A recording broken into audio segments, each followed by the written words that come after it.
अस्सलाम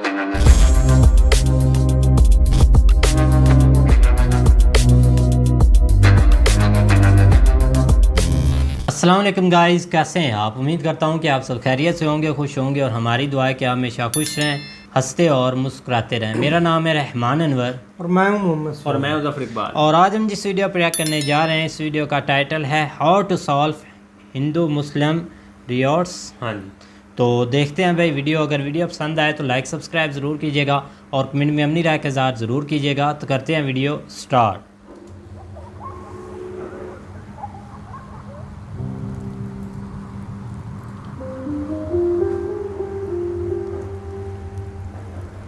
सत्ताईस फरवरी 2002। उस दिन एक ट्रेन में थे कुछ हिंदू पिलग्रिम्स और गुजरात के एक शहर गोधरा में उस ट्रेन में आग लगाई जाती है, जिससे करीब 60 लोगों की हत्या हो जाती है। और उसके बाद हमें ये देखने को मिलता है। इन दंगों में हजारों मुस्लिम्स और हिंदूज मारे जाते हैं। पर उस वायलेंस के दौरान ऐसी भी कुछ जगह थी जहाँ एक्चुअली इतनी मारामारी नहीं हुई थी। जैसे अहमदाबाद और सूरत को कंपेयर करते हैं। 2002 में दोनों शहरों में करीब 13% लोग मुस्लिम्स थे, और जहाँ अहमदाबाद में दंगे करीब 24 दिनों तक चले थे और 300 लोग मारे गए थे, सूरत में दंगे करीब 6 दिन चले थे और बस करीब 10 लोग मारे गए थे। टाइम्स ऑफ इंडिया ने कहा था कि सूरत एक ओएसिस ऑफ पीस है, मानो जैसे जलते रेगिस्तान के बीच एक ठंडे पानी का तालाब। तो अब क्या कारण था जिसकी वजह से अहमदाबाद में हमें इतना वायलेंस देखने को मिला और सूरत में नहीं? अब इस क्वेश्चन का आंसर हमारे लिए बस 2002 की मिस्ट्री ही सॉल्व नहीं करेगा, पर हमें एक आइडिया दे सकता है जिससे हम इंडिया में हिंदू मुस्लिम टेंशंस कम कर सकते हैं। कि नस्लों का करे जो बंटवारा, रहबर वो कौम का ढोंगी है। और क्या खुदा ने मंदिर तोड़ा था या राम ने मस्जिद तोड़ी है? अब इस चीज को समझने के लिए सबसे पहले हमारे इतिहास में जाते हैं। इनका नाम है महमूद अफ गजनी। ये कहानी है करीब 1000 साल पहले की, जब महमूद अफ गजनी सोमनाथ शहर में घुसते हैं, पूरे शहर को लूटते हैं, लोकल लोगों को मारते हैं और फिर अफगानिस्तान वापस चले जाते हैं। कई लोग ये मानते हैं कि ये मूवमेंट एक ऐसी मूवमेंट थी जिसकी वजह से हिंदू मुस्लिम टेंशंस बहुत हद तक बढ़ गई थी इंडिया में। मोहम्मद अफ गजनी को इतना इविल माना जाता है कि गजनी फिल्म का किरदार भी अपैरेंटली उन पर बेस्ड है। और ये इंसिडेंट हिंदूज और मुस्लिम्स के बीच डिविजन्स अभी भी क्रिएट करने में यूज किया जाता है। और करीब हजारों साल बाद भी इस इंसिडेंट को कई पॉलिटिकल लीडर्स मेंशन करते हैं। पर क्या आपको पता है कि इस इंसिडेंट के 200 साल बाद सोमनाथ में क्या हुआ? इस फोटो को देखिए। आपको इस फोटो में क्या दिखता है? ये जो जमीन है, ये सोमनाथ मंदिर की जमीन है, और ये सब चीजें क्या है? ये कब्र है। अब ऑब्वियसली ये हिंदूज की कब्र तो नहीं हो सकते, क्योंकि हिंदूज बॉडी को दफनाते नहीं। ये कब्र है मुस्लिम ट्रेडर्स के। अब सवाल ये खड़ा होता है कि मुस्लिम ट्रेडर्स के कब्र कर क्या रहे हैं सोमनाथ मंदिर की जमीन पर? एक ऐसा मंदिर जहाँ 200 साल पहले बहुत ही वायलेंट इंसिडेंट हुआ था। अब इस मिस्ट्री के पीछे जो आंसर है, वही आंसर एक्सप्लेन कर सकता है कि सूरत में हमें 2002 के राइट्स के दौरान इतना वायलेंस क्यों नहीं देखने को मिला। जो सोमनाथ की टेंपल अथॉरिटी थी, उन्होंने बेसिकली मंदिर की जमीन दे दी थी मुस्लिम रूलर को, जो एक पास के गांव में अपना रूल बसाना चाहते थे। अब सोमनाथ की टेंपल अथॉरिटी ने ऐसा किया क्यों? क्योंकि टेंपल अथॉरिटी ये मानती थी कि उस मुस्लिम रूलर और उनके एम्पायर की वजह से सोमनाथ मंदिर और आसपास के एरिया में बिजनेस बढ़ेगा, जिसकी वजह से सभी लोगों का फायदा होगा। और सोमनाथ की अथॉरिटी ये भी मानती थी कि वो उस मुस्लिम रूलर से टैक्सेस भी गेन कर सकते हैं। तो बेसिकली इस अरेंजमेंट से दोनों कम्युनिटीज को एक फायदा था, और यही इंटरडिपेंडेंस सूरत की मिस्ट्री के कहानी के पीछे है। सौमित्र झा, जो एक प्रोफेसर है स्टैनफोर्ड यूनिवर्सिटी में, उन्होंने ये मैप क्रिएट किया था। ये मैप हमें बताता है कि 1850 और 1944 के बीच कितनी कम्युनल राइट्स हुई इंडिया के डिफरेंट शहरों में। इस मैप में जो वाइट डॉट्स हैं, वो ऐसे एरियाज हैं जहाँ एक भी दंगा नहीं हुआ। और इन सभी शहरों के बीच कॉमन चीज क्या थी? ये सारी शहर इंपॉर्टेंट ट्रेडिंग हब्स थे, जहाँ हिंदूज और मुस्लिम्स डिफरेंट चीजों पर काम करते थे। और सौमित्र झा ने बताया कि जिन टास्क पर हिंदूज और मुस्लिम्स काम करते थे, वो बस नॉर्मल चीजें नहीं थी, उनकी दो कैरेक्टरिस्टिक्स है, कॉम्प्लीमेंट्री और स्पेशलाइज्ड। अब आप पूछोगे कि इसका मतलब क्या है? इमेजिन करिए कि मुस्लिम्स लेफ्ट शू बना सकते हैं और हिंदूज राइट शू बना सकते हैं, और दोनों ही शू बनाने के लिए आपको लंबी ट्रेनिंग लेनी पड़ती है। जिसका ये मतलब है कि हिंदूज के लिए लेफ्ट शू बनाना और मुस्लिम्स के लिए राइट शू बनाना बहुत मुश्किल है। इसका मतलब है कि ये दोनों टास्क बहुत स्पेशलाइज्ड है। और कॉम्प्लीमेंट्री का क्या मतलब है कि उनको जूते बेचने के लिए एक दूसरे की मदद चाहिए ही चाहिए। अब ये एक छोटा सा एग्जाम्पल था, पर सौमित्र झा कहते हैं कि जिन भी शहरों में कम्युनिटीज स्पेशलाइज और कॉम्प्लीमेंट्री टास्क कर रही थी, उधर वायलेंस की संभावना बहुत कम थी। और इस चीज का सौमित्र झा ने एविडेंस भी देखा अपनी फील्ड ट्रिप पर। करीब 10 साल पहले अपनी रिसर्च के लिए वो पोरबंदर गए थे, जो एक ट्रेडिंग हब था। सौमित्र झा ने उधर लोगों से पूछा कि 2002 के दौरान पोरबंदर शहर में इतना वायलेंस हुआ क्यों नहीं। एक हिंदू रिस्पोंडेंट ने उनको कहा कि उनके शहर में भी कोशिश करी गई थी वायलेंस करने की। कई हिंदू कम्युनिटी मेंबर्स को चूड़ी भेजी गई थी, ये दिखाने के लिए कि वो असली मर्द नहीं है, क्योंकि वो मुस्लिम्स को मार नहीं रहे। पर ना ही कोई कम्युनिटी मेंबर और ना लोकल पॉलिटिशियंस वायलेंस चाहते थे। इसकी वजह से उधर वायलेंस हुआ नहीं। We didn't want it. We didn't want the violence. Our politicians didn't want it. Our police didn't want it. So there was no violence. Whereas, in Ahmedabad, things were quite different, and there was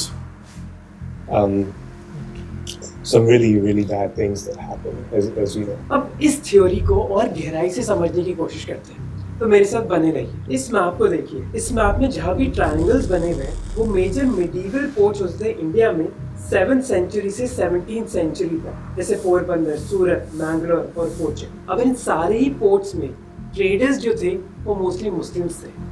क्यों? हज।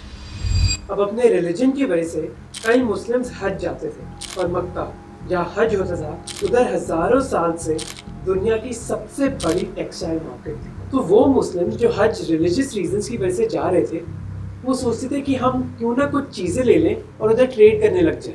कई लोगों के NRI uncle की तरह जो 10 साल पहले यूएस से लेटेस्ट फोन्स लेकर आते थे इंडिया। अब जहाँ हिंदूज टेक्सटाइल्स की मैन्युफैक्चरिंग करते, मुस्लिम्स इन चीजों को हज लेकर जाते और उधर ये सामान बेचते। If you're a Hindu in these ports, it really helped if you had a Muslim you could do business with. And this was true at the ports, not necessarily inland, where you could just give it to another Hindu who then took it to the ports. तो जहाँ Hindus इन textiles को बना रहे थे, Muslims इस चीज को बेच रहे थे, और दोनों एक दूसरे का काम कर नहीं सकते थे, क्योंकि हिंदूज के पास वो बिजनेस नेटवर्क नहीं था जिसकी वजह से वो ये चीजें मिडिल ईस्ट में बेच सकते, और मुस्लिम्स के पास इतनी नॉलेज नहीं थी कि वो ऐसी चीजें बना सके। और ऑब्वियसली दोनों ही कम्युनिटीज इस अरेंजमेंट से खुश थी और इस इक्विलिब्रियम को बनाए रखना चाहती थी। इस अरेंजमेंट को सपोर्ट करने के लिए लोकल कस्टम्स भी क्रिएट हो गए। एक कस्टम जिसके बारे में आपने सुना होगा, वो है काला पानी। इस कस्टम की वजह से हिंदूज को कहा जाता था कि वो एक फॉरेन देश जा नहीं सकते थे समुद्र के जरिए, क्योंकि अगर वो ऐसा करते वो अपनी कास्ट खो बैठते। इसी सेम कारण की वजह से अंग्रेजों ने कई हिंदूज को अंडमान जेल भेजा था, जिस जेल को कहा जाता था काला पानी। ये ऑलमोस्ट एक डबल पनिशमेंट की तरह था कि आप जेल भी जा रहे हो और आप ऐसे जेल जा रहे हो जहाँ आप अपनी कास्ट खो बैठो। और अपनी रिसर्च के जरिए बेसिकली सौमित्र झा ने दिखाया कि मिडीवल पोर्ट्स में 1850 और 1995 के दौरान कम दंगों की संभावना थी दूसरे शहरों के कंपैरिजन से। अनफॉर्चुनेटली हमने इंडिया में 2002 जैसी ट्रेजेडीज कई बार देखी। जैसे 1984 में इंडिया में एक भयंकर ट्रेजेडी हुई, भोपाल गैस ट्रेजेडी। इस ट्रेजेडी में 4 से 16 हजार के बीच लोग मारे गए, और इस एक्सीडेंट को दुनिया का सबसे बुरा इंडस्ट्रियल एक्सीडेंट माना जाता है। और अगर आप इस ट्रेजेडी के बारे में और जानना चाहते हैं तो मैं आपको स्ट्रांगली रेकमेंड करूंगा ये ऑडियो बुक जो आप कुकू एफएम ऐप पर सुन सकते हैं, जिन्होंने इस वीडियो को स्पॉन्सर किया है। ये ऑडियो बुक करीब 2 घंटे लंबी है और इसमें 12 डिफरेंट एपिसोड्स हैं जो इस इंसिडेंट की गहराई में जाते हैं। इस ऑडियो बुक के अलावा आप कई और ऑडियो बुक सुन सकते हो कुकू एफएम ऐप पर, कई डिफरेंट इंडियन लैंग्वेजेस में। कुकू एफएम ऐप के जरिए आप एक लर्निंग माइंडसेट डेवलप कर लेते हो, क्योंकि कुछ ही टाइम में आप कई बुक सुन सकते हो। कुकू एफएम ऐप पर कई ओरिजिनल पॉडकास्ट और ऑडियो बुक्स हैं, और सबसे अच्छी बात है कि ये ऐप बहुत ही अफोर्डेबल भी है। उनका एनुअल प्लान बस 399 रुपीज का है, जो एक फिजिकल किताब की कीमत से भी कम है। और आपके लिए वो एक एक्सक्लूसिव 50% डिस्काउंट भी दे रहे हैं अगर आप मोहक 50 कूपन कोड यूज करोगे तो, और ये कूपन कोड पहले 250 लोगों के लिए वैलिड है। तो डिस्क्रिप्शन में जो लिंक है उसको क्लिक कीजिए और आपको जरूर चेकआउट कीजिए। अब वापस जाते हैं अपने वीडियो पर। और इन दोनों कम्युनिटीज में ऐसे बिजनेस रिलेशनशिप्स आज भी आप कई शहरों में देख सकते हो। लखनऊ की फेमस चिकन एम्ब्रॉयडरी के बारे में आपने सुना होगा। इस बिजनेस में मुस्लिम कारीगर इन चिकन एम्ब्रॉयडरीज को बनाते हैं और Hindu shop owners final products को बेचते हैं। ये एक ऐसा रिलेशनशिप है जो करीब 250 साल से चला आ रहा है। बाबरी मस्जिद डेमोलिशन की जजमेंट के दौरान जब हिंदू मुस्लिम टेंशन्स हाई थी, तब एक हिंदू चिकनकारी शॉप ओनर ने एक जर्नलिस्ट को बताया कि जब आप मुस्लिम्स पर अपने धंधे के लिए पूरी तरह डिपेंडेंट हैं, तो आपका ऐसी पॉलिटिक्स में कोई इंटरेस्ट होता ही नहीं। और इस पूरे वीडियो का ऑलमोस्ट यही पॉइंट है। अगर आप इस वीडियो से कुछ ना समझे तो ये लाइन जरूर समझ लीजिए कि जब आप मुस्लिम्स पर अपने धंधे के लिए पूरी तरह डिपेंडेंट हैं, तो आपका ऐसी पॉलिटिक्स में कोई इंटरेस्ट होता ही नहीं। एक और एग्जांपल है बनारस में साड़ियों का बिजनेस, जहाँ करीब 80% कारीगर मुस्लिम होते हैं और बिजनेस ओनर्स हिंदू होते हैं। 2006 में जब संकट मोचन मंदिर में एक बॉम्ब ब्लास्ट हुआ था, तब बहुत हाई चांसेस थी कि उस एरिया में कम्युनल टेंशन्स बढ़ सकती थी। एक मुस्लिम कारीगर ने हिंदुस्तान टाइम्स को बताया कि मुस्लिम्स और हिंदूज के बीच कोई भी इस एरिया में प्रॉब्लम क्रिएट नहीं करना चाहता, और इस चीज की वजह से उस एरिया की पॉलिटिक्स पर भी एक बहुत बड़ा असर पड़ता है। जैसे इन मैप्स को देखिए, पिंक कलर है कांग्रेस का और येलो कलर है बीजेपी का। सौमित्र झा ने दिखाया कि 2002 के दंगों के बाद वो शहर जो मिडीवल ट्रेडिंग हब्स होते थे, उधर ज्यादा संभावना थी कि बीजेपी का वोट शेयर गिर जाएगा, जबकि अहमदाबाद में पिक्चर बहुत अलग थी। दोनों हिंदूज और मुस्लिम्स गोल्ड, सिल्वर और कॉटन की बुनाई के बिजनेस में इन्वॉल्व थे, और क्योंकि वो सेम चीज कर रहे थे, उनके पास इतना इंसेंटिव नहीं था कि वो एक दूसरे के साथ घुल मिलेंगे। जैसे इस फोटो को देखिए, ये फोटो एक कम्युनिटी एंट्रेंस है ओल्ड अहमदाबाद में। आप देख सकते हैं कि इधर एक गेट है जो रात में बंद हो जाता है और जिसके बाहर कोई पहरा देता है, और ये चीज एक अंदेशा देती है कि बेसिकली दोनों कम्युनिटीज एक साथ ना रह रही थी और ना काम कर रही थी, और दोनों के बीच एक बहुत बड़ा मिसट्रस्ट था। They used to be fortified. They used to close the gates. They used to have guards posted on to kind of make sure that things didn't happen, largely because they were competing with one another. Whereas in Surat, in Porbandar, in Jamnagar, many of these old medieval places, these port towns, Hindus and Muslims work together.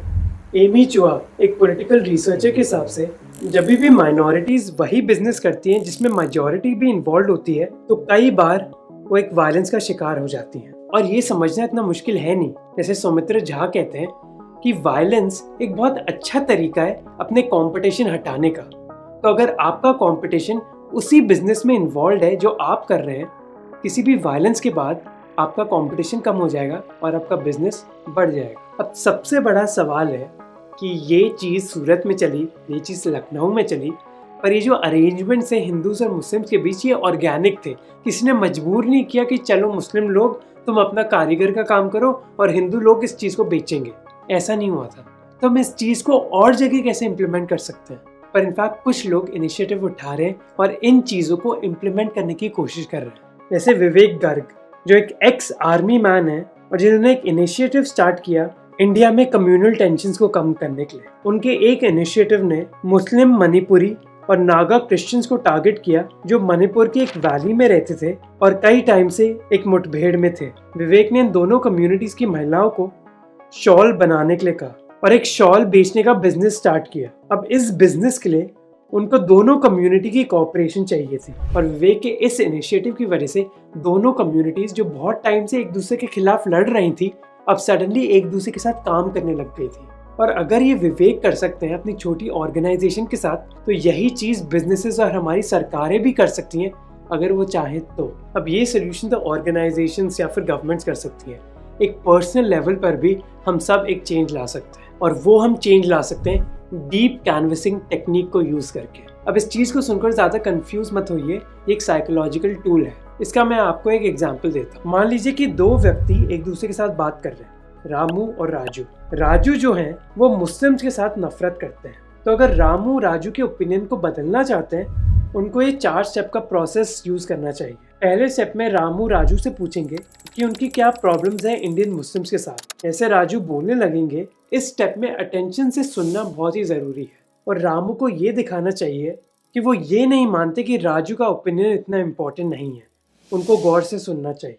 दूसरे step में रामू राजू से पूछेंगे कि क्या उनको कभी एक मुस्लिम को अच्छी तरह जानने का मौका मिला है, और अगर मिला है तो क्या उस मुस्लिम व्यक्ति ने उनके साथ एक डिस्क्रिमिनेशन की स्टोरी शेयर करी थी। अगर राजू ना कहते हैं तो रामू फिर राजू से पूछेंगे कि क्या वो एक खुद के पर्सनल एक्सपीरियंस के बारे में बता सकते हैं जहाँ उन्होंने डिस्क्रिमिनेशन फेस किया है उनकी आइडेंटिटी की वजह से। रामू फिर उनको गौर से सुनेंगे और फिर फाइनल स्टेप में एक ऐसी स्टोरी के बारे में बात करेंगे जहाँ एक मुस्लिम व्यक्ति डिस्क्रिमिनेशन से गुजरे थे। और इस कॉन्वर्सेशन के एंड में एक ऐसी संभावना है कि राजू का ओपिनियन बदल जाएगा इंडियन मुस्लिम्स के बारे में। और ये बस मेरा मानना नहीं है, 2 रिसर्चर्स ने इस डीप कैनवसिंग टेक्निक को स्टडी किया है अमेरिका के कई कॉन्टेक्स्ट में, और उन्होंने देखा कि ऐसी टेक्निक को यूज़ करने के बाद लोगों का ओपिनियन बहुत हद तक बदल जाता है। और ये चीज़ करने के लिए इम्पॉर्टेंट बात यह है कि आप दूसरे व्यक्ति को जज नहीं कर रहे। आप ये नहीं बोले कि उनके व्यूज़ गलत हैं और उनको अपने व्यूज़ चेंज करने चाहिए, बल्कि आप उनको समझ रहे हो और उनके साथ स्टोरीज शेयर कर रहे हो। और ये हम बस हिंदूज के ओपिनियन चेंज करने के लिए यूज़ नहीं कर सकते, बल्कि मुस्लिम्स के ओपिनियन भी चेंज करने के लिए यूज़ कर सकते हैं। हम हेट्रोसेक्सुअल्स के होमोसेक्सुअल्स के बारे में ओपिनियन चेंज करने के लिए भी यूज़ कर सकते हैं। और इसके बावजूद कि शायद आपने इस टेक्निक के बारे में पहले कभी नहीं सुना हो, पर आपने शायद देखा होगा या एक्सपीरियंस किया होगा। जैसे बजरंगी भाईजान मूवी में हमने देखा कि कैसे सलमान खान, जो एक कंजर्वेटिव हिंदू एनवायरनमेंट में रहते थे, उनका ओपिनियन कैसे बदल गया जब वो एक पाकिस्तानी मुस्लिम बच्चे से मिले। दिल्ली 6 में वो हिंदूज और मुस्लिम्स जो एक दूसरे के साथ लड़ रहे थे, एक साथ आ जाते हैं जब उनके सामने कॉमन प्रॉब्लम आती है, काला बंदर। पर अनफॉर्चुनेटली ऐसे इंटरेक्शंस डिफरेंट कम्युनिटीज़ में हो नहीं रहे। एक 2017 सर्वे के हिसाब से 67% हिंदूज के कोई मुस्लिम क्लोज फ्रेंड्स नहीं है। तो अगर हमें ये कम्युनल टेंशन्स कम करनी होगी, हमें इंटरडिपेंडेंस बढ़ानी होगी लोगों के बीच, चाहे वो बिजनेस के जरिए हो या फिर एक दूसरे के साथ बात करने के जरिए। So I hope you like this video. ये वीडियो बनाना इतना आसान नहीं था, इसमें बहुत सारी रिसर्च लगी है। So if you like it, do share the video. और हमने ऐसे ही पहले वीडियोस भी बनाए थे, जैसे एक वीडियो में हमने कंपेयर किया था कि लखनऊ और अहमदाबाद के बीच में डिफरेंस क्या है कम्युनल राइट्स के मामले में, तो इनको ज़रूर देखना। सी यू नेक्स्ट टाइम। हाँ जी गाइस, तो जैसा कि आप वीडियो देख रहे थे कि ये जो हुए थे हिंदू मुस्लिम जो है ना वो रियट्स, असल में बहुत अच्छी चीज़ें उन्होंने डिफ़ाइन की हैं कि आप अगर, क्योंकि आजकल बहुत सारा सिनेरियो चल रहा है इंडियन मुस्लिम के व्यूज़ अबाउट पाकिस्तान, या वैसे जो आप कह लें, उसका मकसद भी यही है कि वहाँ के जो मुसलमान हैं वो क्या सोचते हैं वहाँ पे रह के, ठीक है। उसमें पाकिस्तान को अगर आप इन्वॉल्व नहीं भी करते ना, तो फिर भी आप उनकी अगर थिंकिंग देखें तो वो किस तरह सोचते हैं, तो ज़ाहिर बात देखिए भाई, वो ज़्यादातर आपको जो है ना वो तकरीबन 98% या 99% लोग जो है ना वो वही मिलेंगे जो अपने मुल्क के साथ बहुत ज़्यादा मुखलिस हैं, उनका मुल्क ही उनके लिए सब कुछ है। बाकी ये जो दरमियान में मामलात होते हैं ना, ये चलने नहीं चाहिए, लेकिन ये कि अगर चल भी जाते हैं तो वो एक मुल्क के होते हैं, उसमें ये कोई पर्सनल अनाज नहीं होती, लेकिन जो इस पे लोग जो है ना वो फ़ायदा बहुत ज़्यादा उठाते हैं। तो देखा जाए तो हिंदू मुस्लिम ये इंडिया में एक हर मतलब के आए दिन कोई ना कोई मामला ऐसा छिड़ा रहता है जिस पर ये दंगे भी हो जाते हैं, लड़ाइयाँ भी हो जाती हैं, और लोग आपस में ऐसे झगड़ते हैं और एक दूसरे को मार भी देते हैं। ये एक, क्योंकि मुस्लिम कम्युनिटी भी उधर बहुत ज़्यादा इंडिया में, और ज़ाहिर बात है मेजॉरिटी में है, तो ये ऐसे एक कोई आए दिन कोई ना कोई बात पर ऐसी चीज़ें बन जाती हैं जो कि इंटरनेशनल एक रीज़न बन जाता है। मसला इंटरनेशनल हर मतलब के कंट्री उसको ऐसे उठाती है जैसे। लेकिन जब हमने कुछ वीडियो भी देखी हैं इंडिया के मुस्लिम की, वो यही समझते हैं कि हम इधर बहुत खुश हैं, लिहाजा कुछ मसाइल होते रहते हैं, तो इससे आप दूसरी जो कंट्री वाले हैं इससे आप परहेज ही रखें, इससे आप दूर ही रखें, क्योंकि हमें इतनी एक इधर सलाहियत रखते हैं कि हम उसको खुद ही हल कर सकते हैं। बिल्कुल भाई, वो इस चीज़ को बहुत पीछे रखते हैं, वो अपने मसले हम खुद हल करेंगे। अब देख लें कि पूरी वीडियो में उन्होंने बस यही समझाया है कि ये जो दंगे होते हैं उनमें हर एक जो बात है उसके पीछे उन्होंने भाई पॉलिटिक्स ही होती, हर एक चीज़ के पीछे। इनको आपस में भाई लड़वाने के पीछे भी वो पॉलिटिक्स करते हैं हर चीज़ में, लेकिन वो आपस में लड़ना नहीं चाहते। चाहे कोई भी बड़ा से बड़ा भी इंसिडेंट उठाकर देख लें कि उसके पीछे पॉलिटिक्स ही होगी, कोई लोकल ये नहीं चाहता कि हम लड़ेंगे। और उसमें देख लें कि काफ़ी हद तक जो जगह है वो भाई महफूज रही थी जब ये दंगे स्टार्ट हुए थे। तो ये है कि भाई ये स्टार्ट भी उस वक्त ही हुए थे 2002 में या 2000 में, ये शुरू से ही होते हैं। अब सारी ज़्यादा इस वक्त भाई इन्होंने जोश पकड़ा था ना, वो तो पहले भाई हो चुके हैं। भाई ने किया है कि उन्होंने तो मस्जिदें या मंदिर नहीं तोड़े थे एक दूसरे के, लेकिन आप में इतनी नफ़रतें फैली हुई हैं कि अपनी नफ़रत की वजह से आप टारगेट करते हैं मंदिर को या मस्जिद को। ये ऐसा नहीं होना चाहिए। लिहाजा यार 4 दिन की एक ज़िंदगी है, आप एक अच्छे तरीके से गुजारें। हर एक के साथ भाई खुलकर जिए, लड़ाइयों में उनके क्या साथ बोल क्या के। लड़ाइयाँ होती हैं, दंगे होते हैं, बच्चे कोई मासूम मर जाता है, कोई वो मर जाता है, ठीक है, उसके बाद क्या होता है, सब एक सुलह भी हो जाती है, मामला ठंडा भी हो जाता है, लेकिन जो चले जाते हैं वो तो नहीं पीछे मुड़ वो वापस नहीं आते तो बिल्कुल भाई। लिहाजा इस चीज़ से परहेज ही करना चाहिए दोनों को, हिंदू को भी और मुस्लिम को। और एक भाई ने एक काला पानी जेल की बात की थी। भाई आप जितनी भी जेलें देख लेना, एक आप वो देख लें कि वो काला पानी जेल एक बदतरीन जेल हो गया। बिल्कुल बहुत ही भाई उस वक्त- खतरनाक है, ऐसे ही है, बहुत ही बिल्कुल सही। आप वो बता रहे हैं कि वहाँ पे जाके जो है ना वो कास्ट ही चेंज हो जाती है बंदे की, जो है ना, इस हवाले से उन्होंने कहा है। मैंने तो उस पर एक बहुत वीडियो देखी थी 21-20 मिनट की, लेकिन मुझे बातें भूल की, लेकिन बहुत खतरनाक जेल है भाई। भाई बहुत। वो हमारे एक स्टोरी सुनकर रोंकड़े खड़े हो जाते थे, और आप भाई रियलिटी में उधर वो लिहाजा है भाई आई थिंक एक दरे समुंदर में है भाई वो अगर आप भाग भी जाते हैं तो कोई आपको रास्ता नहीं भाई मिलता। वो या ऐसा ऐसे किसी बोलते में- थे कि जिसको सजा देनी थी होती थी वो उसको भाई काले पानी की तरफ हाँ, भेज वो ही देते उसकी सजा थे, बोलते ठीक है, उसको भाई छोड़ देना ना, कभी उधर से आज तक कोई बंदा वापस नहीं इतने आया। इतने डब्बे होते थे जहाँ पर वो एक हाँ एक उसमें कैदी को घुसा कर रखते और थे। फिर भाई वो उसको आगे भेज देते थे, उधर ही वो भाई मर जाता था। लेकिन पता भाई नहीं ने काफी वीडियो अच्छी बनाई है, अच्छी एक्सप्लेन किया और अच्छा उन्होंने analysis भाई किया। बहुत ये बताया कि हमें भाई इन चीज़ों से दूर ही रहना चाहिए, क्योंकि हर एक चीज़ के पीछे भाई पॉलिटिशियंस होते हैं और ये वो चाहते हैं। और देख लें आज इतनी खुशी हुई कि उन्होंने बताया कि भाई हिंदू मुस्लिम अपना भाई मिलकर वो काम कर रहे हैं, मतलब जो मुस्लिम आगे नहीं जा सकते वो हिंदू शूज बना रहा है तो दूसरा राइट शूज़ बना रहा है। ये बहुत अच्छी भाई एक दूसरे मिसाल के ने भाई बगैर ने उसका दी। गुजारा ही नहीं है। बिल्कुल भाई, तो उम्मीद करते हैं कि गाइज आपको वीडियो पसंद आएगी। अगर पसंद आए तो लाइक सब्सक्राइब ज़रूर कीजिएगा और कमेंट में अपनी राय का इज़हार ज़रूर कीजिएगा। अल्लाह।